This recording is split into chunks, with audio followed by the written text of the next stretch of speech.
I've been recording for so long my camera died and I can't open my window because it's too noisy, so I'm absolutely as red as a ripe tomato. Hello, this is Carter Milk, and in today's video I'm going to be talking to you guys about how I overcame depression, dark thoughts and just feeling down in general. Hopefully there'll be quite a few of you guys that can relate to this. I know this is a very sensitive subject. I'm almost kind of nervous recording it because it's quite deep and it is explaining to you guys quite a lot about myself and what I've been through and things like that, but I thought no better time because it's Mental Health Week and just because why can't I talk about it? It's a taboo, hush-hush kind of topic, and especially back home in the north of Ireland, the suicide rate for males is staggering because they just don't feel like they can talk about mental health and how they feel and things. So I think this video is quite important because it's a big step for me, and hopefully it'll maybe even inspire some of you guys to talk about any issues you have. So I'm going to break this video up into how I've felt in the past, my current mindset on things, and hopefully what I strive for in the future. If you do enjoy this video, please leave a like, comment, subscribe, and share it even if you feel like it'll help people or things like that. But yeah, without further ado, the depression really started when I left school. I didn't like school to start with, but I had a lot of free time when I left school because I was at college doing a media course and there was literally hardly ever any classes, so I had a lot of free time. I was around 16 to 18 years old and I was overthinking everything and I just got really down in many different ways. My brother, who I was very close to, was at university and I felt really lonely and I felt like I didn't really have anyone to talk to, and that's when like the anxiety, the dark thoughts, the depression, everything sort of kicked in because I was overthinking things. I wasn't keeping my mind busy. I wasn't being productive in really any way. Even my course, I was kind of missing deadlines and I was kind of all over the place, and I couldn't focus on what I really wanted to do in life. I know it sounds deep, but I just didn't know what I really wanted to do. So I moved to London for university. I didn't like it in any way, shape or form. For that reason, my headspace was not good whatsoever. I didn't really go out much that year in university.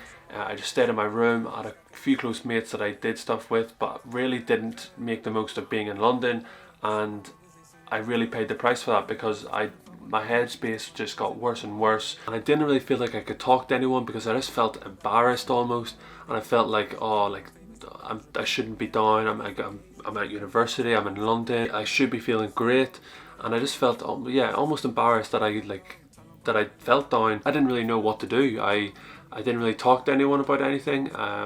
And to be honest, I turned to my phone, which I know is an awful thing to do because I just spent far too much time on my phone, overthinking things, looking at social media, and everyone knows the ups and downs of social media, especially the downs. And one of the main things that I turned to was dating apps.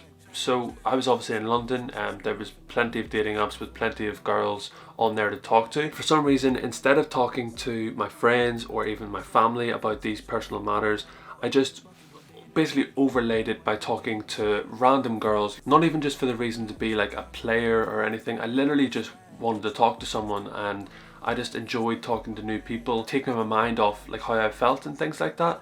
But I've since realized that that is just not the way to go, and I've definitely learned from that. And especially now, in the past couple of weeks, months even, since lockdown, it has honestly really helped me, and this leads on very nicely to the present situation. And by that I mean I have been incredibly productive since lockdown. At the start, granted, I wasn't, but I don't know, something clicked. I think it was maybe my birthday. I turned 21. Not quite the time is running out, but I was like, I need to just get a move on. Like, I need to just stop messing about, like being unproductive and just being lazy. And I really have changed my life in the best way possible. So I think a perfect example of that is anytime I'm bored or have nothing really to do, instead of going on my phone to maybe check on Instagram or like talk to a random girl that for literally no reason, I write down a to-do list. I write down things that I want to do in the day, in the week, and write down ideas I have for videos, for any sort of thing in life really, that I want to achieve that week, or just in general, and I try and do it. So for example, I have like a list on my phone, a to-do list, and I've written down everything I need to do for that day, that week even, and I essentially just try and get it done. it may take a couple of days or whatever, but having that structure and like something to do at all times is, for me, so important. And it's really helped me get into a routine and a structure, a good structure, that I can keep myself busy, keep my mind busy, and stay focused on what I really want to achieve in life. So you're probably wondering, how have I actually overcome these dark thoughts and depression and things like that? The to-do list and the actual structure to each day is very important. Also, exercise, obviously so important. If you complete daily exercise, your mind just feels so much better for it. You feel like you've already achieved something in the day, and that's a great way to start the day.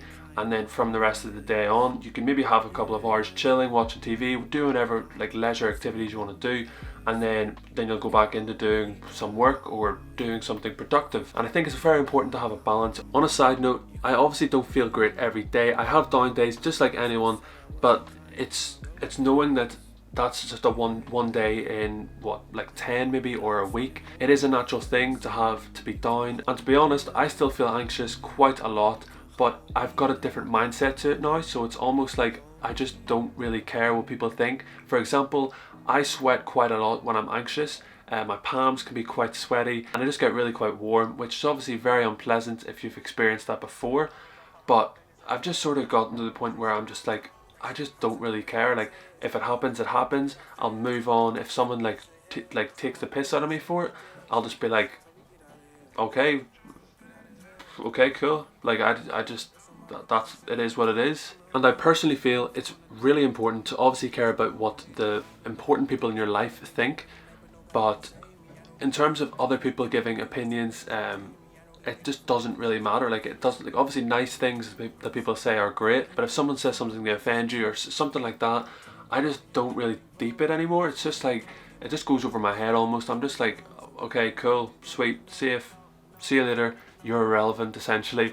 No, not quite that harsh, but that actually comes into the next point very nicely, and it is social media and cutting people off that just don't really have any benefit to your life. So that in this lockdown, as I said before, it has really helped me focus on what is important in life, and I couldn't be actually more grateful for this, because it just feels like I've had an epiphany of sort your life out, Connor, and it has really been beneficial to me. So an example of this is, I went on Instagram a couple of weeks ago, and I literally just went on my following list, and I was just like, right, who do I actually care about? I'll keep following them because I want to see what they do in their life, and I actually care about them.